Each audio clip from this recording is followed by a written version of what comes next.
Hello everyone, myself Pramesh Dutt Dubey और मेरा ये चैनल समर्पित है उन अभ्यर्थियों को जो बैंकिंग एग्ज़ाम्स की तैयारी कर रहे हैं।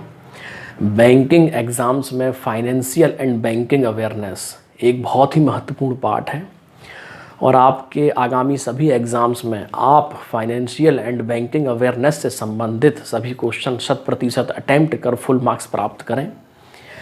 यही हमारे इस चैनल का ध्येय है। चलिए इसी ध्येय को ध्यान में रखते हुए हम आज का लेक्चर शुरू करते हैं और आज हम पढ़ेंगे एनपीसीआई के बारे में। NPCI National Payment Corporation of India. आप मेरी बातों को ध्यान से सुने, मेरे लेक्चर को ध्यान से सुने, एक एक शब्द को ध्यान से सुने। जहाँ रिक्वायर्ड होगा वहाँ मैं लिख के बताऊँगा। जहाँ मुझे लगेगा कुछ डेटा फैक्ट्स हैं, हो सकता है मेरी वॉइस के माध्यम से उतनी क्लियरली आप तक ना पहुँचे, तो वहाँ मैं वो चीज़ आपको लिख के बताऊँगा। अन्यथा आप मेरे लेक्चर को बहुत ही केयरफुली, बहुत ही ध्यान से सुने। NPCI National Payment Corporation of India. NPCI is an umbrella organisation for retail payments and settlement in India. यानी कि इंडिया में जितने भी रिटेल पेमेंट हो रहे हैं, रुपे कार्ड के माध्यम से, भीम के माध्यम से, यूपीआई के माध्यम से, क्यूआर कोड के माध्यम से, जितने भी पेमेंट्स हो रहे हैं वो सब किसके अंतर्गत हो रहे हैं? एनपीसीआई के अंतर्गत। ये जो कुछ प्रोडक्ट के मैंने नाम लिए वो सब किसके अंतर्गत है? एनपीसीआई के अंतर्गत है। उनका ओनर कौन है? एनपीसीआई है। उन्हें डेवलप किसने किया है? एनपीसीआई ने डेवलप किया है। एनपीसीआई की स्थापना सन 2008 में हुई। एनपीसीआई की स्थापना RBI and IBA, Indian bank association, दोनों ने मिलकर की। वर्तमान में एनपीसीआई के MD and CEO Dilip Asbe हैं और वर्तमान में एनपीसीआई के नॉन एग्जीक्यूटिव चेयरमैन विश्व मोहन महापात्रा हैं। क्लियर है? एनपीसीआई की स्थापना कंपनी एक्ट के सेक्शन 8, एनपीसीआई की स्थापना कंपनी एक्ट के सेक्शन 8 के अंतर्गत हुई। एनपीसीआई का हेडक्वार्टर मुंबई में है। दोस्तों मैं ये फिर से रिपीट कर देता हूँ, ध्यान से केयरफुली आप सुने। NPCI National Payment Corporation of India. NPCI is an umbrella organisation for retail payments and settlement in India. NPCI की स्थापना सन 2008 में हुई। एनपीसीआई की स्थापना कंपनी एक्ट के सेक्शन 8 के अंतर्गत हुई। एनपीसीआई का हेडक्वार्टर मुंबई में है। एनपीसीआई के वर्तमान में नॉन एग्जीक्यूटिव चेयरमैन विश्व मोहन महापात्रा हैं और एनपीसीआई के वर्तमान में MD and CEO Dilip Asbe हैं। अब हम आगे बढ़ते हैं और एनपीसीआई के अंतर्गत जो बहुत ही महत्वपूर्ण प्रोडक्ट हैं हमारे एग्ज़ाम के पॉइंट ऑफ व्यू से, उनके बारे में हम पढ़ेंगे। बहुत डिटेल में भी हम नहीं पढ़ेंगे और बहुत शॉर्ट में भी हम नहीं पढ़ेंगे। जो जिस प्रकार से एग्ज़ाम में क्वेश्चन आते हैं उसी को फोकस करते हुए उसी प्रकार से हम चीज़ों को समझेंगे बहुत आसानी से।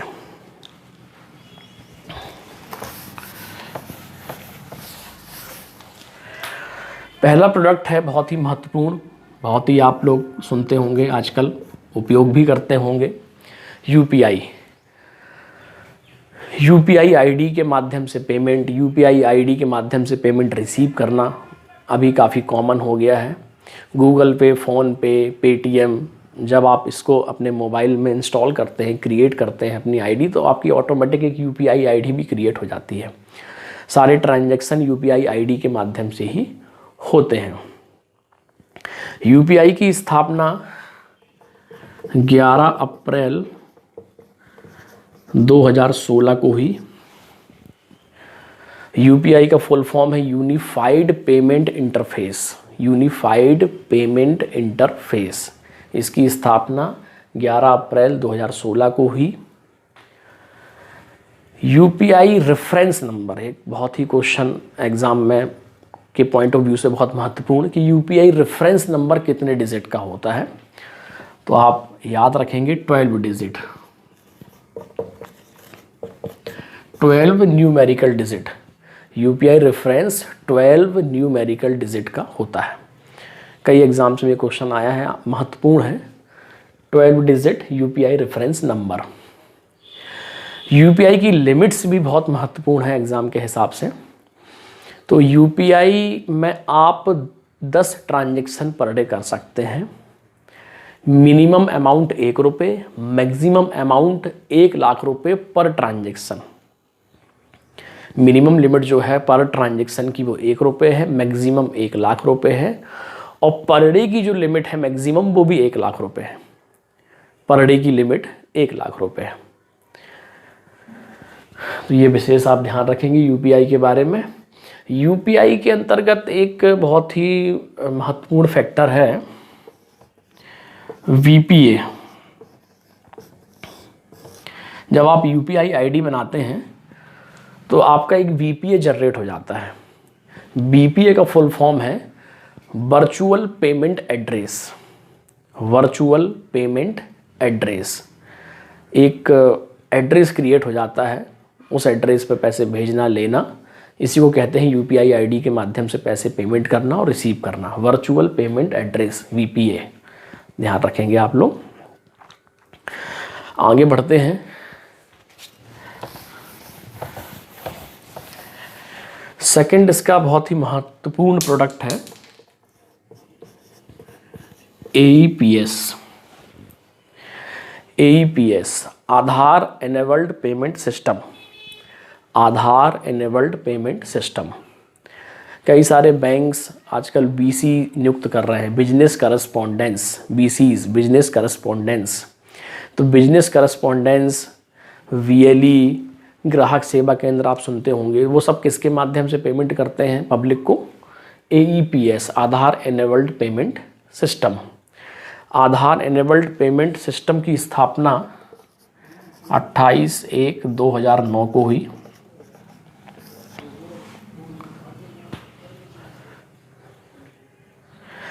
आधार एनेबल्ड पेमेंट सिस्टम, आधार की बात चल रही है तो आधार के लिए कौन सी संस्था है हमारे देश में?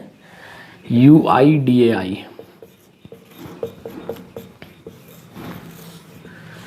UIDAI के अंतर्गत ही आधार बनाए जाते हैं, आधार डिस्ट्रीब्यूट किए जाते हैं, और आधार एनेबल्ड पेमेंट सिस्टम भी UIDAI से लिंक है। UIDAI, unique identification data authority of India, unique identification database authority of India, ध्यान रखेंगे आप लोग। आगे बढ़ते हैं।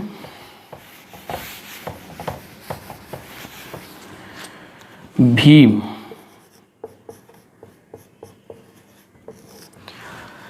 बाबा साहब अंबेडकर के नाम पे इसका नाम रखा गया है भीम। भीम की लिमिट की बात कर लेते हैं तो भीम की लिमिट जो है पर ट्रांजैक्शन 20,000 है, पर ट्रांजैक्शन 20,000। और भीम की जो मैक्सिमम लिमिट पर डे है वो 40,000 है, 40,000, 40,000 रुपये पर डे। एक ट्रांजैक्शन की लिमिट है 20,000 और पर डे की लिमिट है, प्रतिदिन की लिमिट है, 24 घंटे की लिमिट है 40,000। मैक्सिमम 10 ट्रांजैक्शन आप भीम के माध्यम से कर सकते हैं। भीम की स्थापना, भीम डेवलप हुआ एनपीसीआई के माध्यम से दिसंबर 2016 में। दिसंबर 2016 में। एक क्वेश्चन और बार बार एग्जाम में आता है कि भीम कितनी भाषाओं में अवेलेबल है? तो भीम 16 भाषाओं में अवेलेबल है। भीम 16 भाषाओं में अवेलेबल है। ठीक है, मैं फिर से रिपीट कर देता हूं। भीम की स्थापना दिसंबर 2016 में हुई। भीम 16 भाषाओं में उपलब्ध है। भीम की पर ट्रांजैक्शन लिमिट 20,000 रुपये है। पर डे की लिमिट 40,000 रुपये है। अधिकतम 10 ट्रांजैक्शन आप एक दिन में कर सकते हैं। ठीक है, आगे बढ़ते हैं। नाच, नाच का फुल फॉर्म है नेशनल ऑटोमेटेड क्लियरिंग हाउस। ध्यान से सुनिए, नेशनल ऑटोमेटेड क्लियरिंग हाउस। जो ईसीएस सिस्टम आपने सुना होगा, electronic clearing service, electronic clearing service, उसी को और सुदृढ़ करता है और मजबूत करता है नाच, national automatic clearing house. Bulk transaction के लिए, पीरियोडिक ट्रांजैक्शन के लिए जो बार बार रिपीट होते हैं, जो अलग अलग ईसीएस, रीजनल ईसीएस सिस्टम बना हुआ है, उसको इंटीग्रेट करने के लिए नाच की स्थापना हुई। क्लियर है? National automated clearing house. आगे बढ़ते हैं। रुपे कार्ड, नेक्स्ट जो प्रोडक्ट है एनपीसीआई का, रुपे कार्ड। रुपे कार्ड की स्थापना मार्च 2014 में हुई। रुपे कार्ड आज डेबिट कार्ड के रूप में भी आपके सामने उपलब्ध है, क्रेडिट कार्ड के रूप में भी आपके सामने उपलब्ध है, गिफ्ट कार्ड के रूप में भी आपके सामने उपलब्ध है। रुपे कार्ड जैसे वीज़ा होता है, मास्टर कार्ड होता है, वैसे हमारा स्वदेशी एनपीसीआई के द्वारा बनाया गया रुपे कार्ड। और ये हर वेरिएंट में, जो कार्ड के जो भी वेरिएंट होते हैं, ये हर वेरिएंट में आज वर्तमान में उपलब्ध है। चलिए आगे बढ़ते हैं।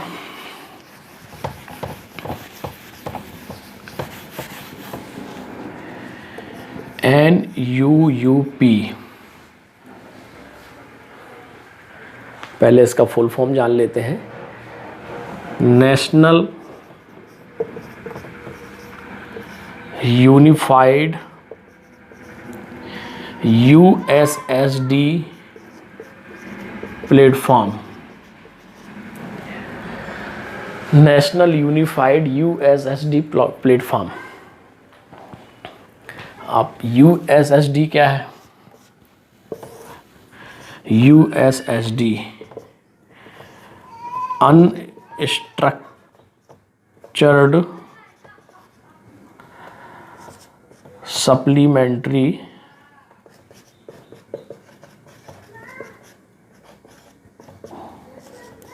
Service data, unstructured supplementary service data, USSD। यदि आपके मोबाइल में इंटरनेट नहीं है या आपके पास स्मार्टफोन नहीं है, आप सिंपल फ़ोन आपके पास में है, तब भी आप USSD के माध्यम से 5000 का ट्रांजैक्शन कर सकते हैं। और इसके लिए जो कोड मोबाइल में आपको डायल करना होगा, *99#। USSD कोड क्या है? *99#। और इसके लिए जो चार्ज आपको देना होगा वो TRAI, telecom regulatory authority of India द्वारा निर्धारित है। अधिकतम ₹1.5 पर ट्रांजैक्शन।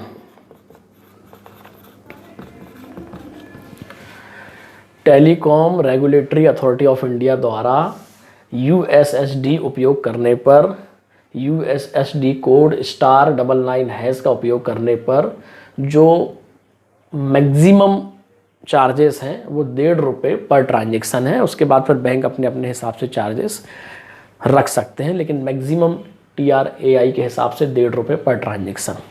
USSD का कोड ध्यान रखेंगे, बहुत ही महत्वपूर्ण क्वेश्चन, *99#। USSD का फुल फॉर्म भी आप ध्यान रखेंगे, अनस्ट्रक्चर्ड सप्लीमेंट्री सर्विस डेटा। अधिकतम ट्रांजैक्शन कर सकते हैं आप ₹5000। ओके, क्लियर है? आगे बढ़ते हैं।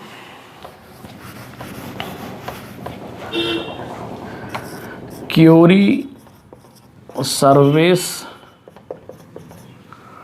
On Aadhaar mapper.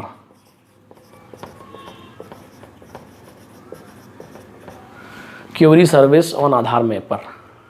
इसके लिए कोड क्या है फ़ोन में, इसके लिए कोड है *99*99# NPCI के अंतर्गत ही ये कार्य करता है। NPCI के अंतर्गत ही ये सर्विस प्रोवाइड होती है। Query service on Aadhaar map पर इसका कोड है *99*99#। ये विशेष ध्यान रखेंगे आप लोग।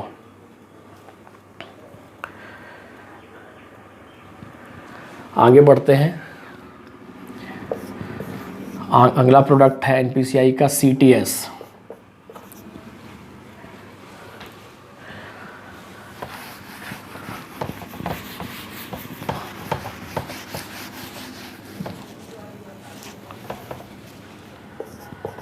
Check truncation system. ये NPCI ने डेवलप किया, इंट्रोड्यूस किया 2010 में। चेक ट्रंकेशन सिस्टम CTS में ये इमेज बेस्ड होता है, image based and MICR। CTS के माध्यम से चेक को फिजिकली एक दूसरे बैंक में ट्रांसफ़र की आवश्यकता नहीं होती है। Image based and MICR code based transaction या क्लियरिंग, चेक की क्लियरिंग CTS के माध्यम से हो सकती है। माइकर की बात करें, MICR की, तो magnetic ink character recognition. Magnetic ink character recognition इसका फुल फॉर्म है मैग्नेटिक इंक कैरेक्टर रिकग्निशन। यदि आप चेक देखेंगे किसी भी बैंक का, तो चेक नंबर के बाद जो नंबर दिए होते हैं वो माइकर कोड ही होता है, magnetic ink character recognition. NPCI का अगला बहुत ही महत्वपूर्ण प्रोडक्ट है BBPS, Bharat Bills Payment System. Bharat Bills Payment System जितने भी ऑनलाइन मोड के माध्यम से, UPI ID के माध्यम से आप पेमेंट बिल्स के रूप में जो पेमेंट कर रहे हैं, बिल जो पे कर रहे हैं, वो सब किसके अंतर्गत संचालित होते हैं? BBPS, Bharat Bills Payment System. Bharat Bills Payment system की स्थापना 2013 में हुई। भारत बिल्स पेमेंट सिस्टम की स्थापना 2013 में हुई। इसके अंतर्गत एक महत्वपूर्ण फैक्टर है BBPCU, Bharat Bills payment control unit.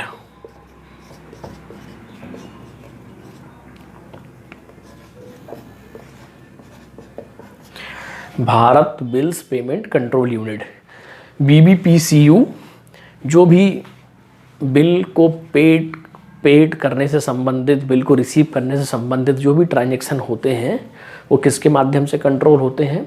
BBPCU, Bharat Bills payment control unit.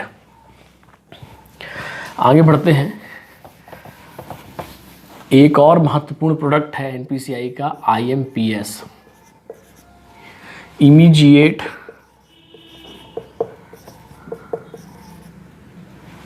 Payment service. Immediate payment service. Immediate payment service IMPS की स्थापना हुई 22 नवंबर 2010। IMPS, immediate payment service, IMPS की स्थापना हुई 22 नवंबर 2010।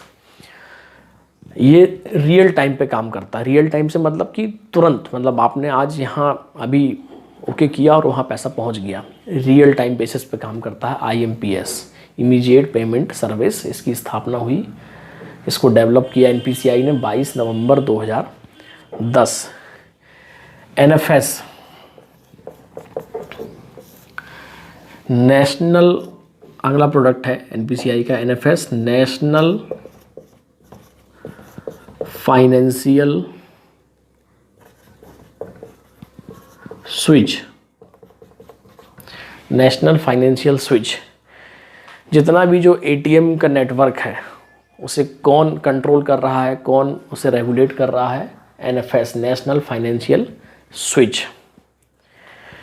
नेक्स्ट आगे बढ़ते हैं, national common mobility card, NCMC, national common mobility card. ये एनपीसीआई ने डेवलप किया 4 मार्च 2019 को। नेशनल कॉमन मोबिलिटी कार्ड ये एक प्रकार का प्रीपेड कार्ड है जिससे आप टोल प्लाजा पे, टोल रोड्स पे, एटीएम्स में और जो पॉस के माध्यम से आप कैश लेना चाहते हैं, पॉस मशीन के माध्यम से, वहाँ पे आप इस कार्ड का उपयोग कर सकते हैं। NCMC, national common mobility card, 4/3/2019 को इंट्रोड्यूस किया एनपीसीआई ने पब्लिक के लिए, नेशनल कॉमन मोबिलिटी कार्ड। ये कुछ बहुत ही महत्वपूर्ण प्रोडक्ट थे एनपीसीआई के।